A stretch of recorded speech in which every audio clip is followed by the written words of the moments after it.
Developing a career plan can help you outline a clear path as you begin looking for a new job. While it's important to set meaningful career goals, you might become discouraged if these goals are too difficult to achieve.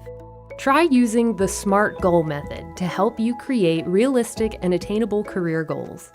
SMART goals are specific, measurable, attainable, relevant, and timely.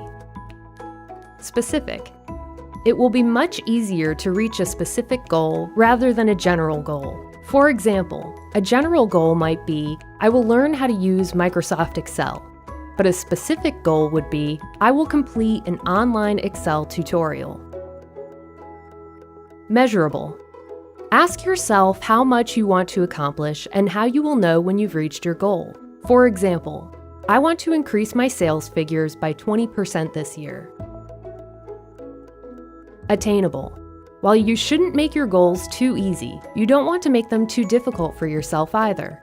Goals that are not realistic and attainable are difficult to stick to. Relevant.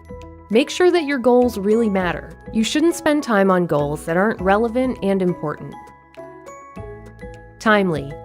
Make sure your goals have clear time frames. For example, I want to find a job within 3 months. Without a deadline, you'll have no urgency or motivation to complete your goal. Meeting a goal feels good and should be celebrated. Whether it's a small treat or a big party, reward yourself for a job well done. Goodwill Community Foundation, creating opportunities for a better life.